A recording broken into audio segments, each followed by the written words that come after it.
మిత్రులారా 100కి 100% రేవంత్ రెడ్డి గారు తెలంగాణ ఉద్యమకారుడే.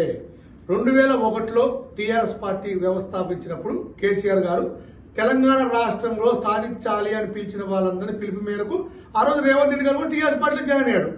కేసీఆర్ ఏమంటున్నాడు, ఈ రోజు రేవంత్ రెడ్డి గారి క్రమశిక్షణ లేకపోతే ఆయన డీబార్ చేసామన్నాడు. దానికి నేనేం సమాధానం చెప్తున్నా, 100% నీ నాయనకి ఎంత రైట్ ఉందో ఆ రోజు తెలంగాణ ఉద్యమకారులు ప్రతి వ్యక్తికి టీఆర్ఎస్ మీద అంత రైట్ ఉంది.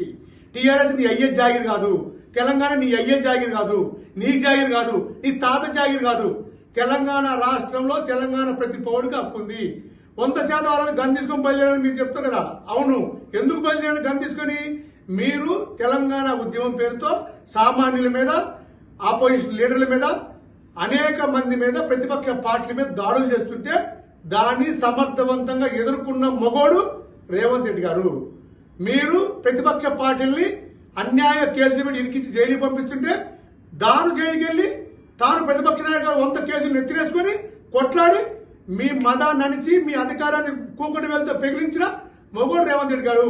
100కి 100% తెలంగాణ ఉద్యమకారుడు రేవంత్ రెడ్డి గారు.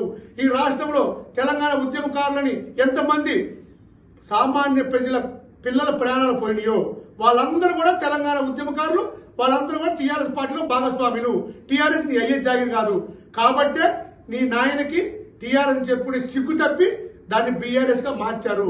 ఈరోజు టీఆర్ఎస్ అనే పార్టీ మీ చేతుల్లో లేదు. తెలంగాణలో పేగుబంధం తెగిపోయింది. తెలంగాణ ఉద్యమంతో మీకు సంబంధం లేదు. తెలంగాణలో అమరవీరుల స్తూపాన్ని కూడా మీరు మోసం చేశారు. కాబట్టి రేవంత్ రెడ్డి గారిని అనే హక్కు మీకు లేదు.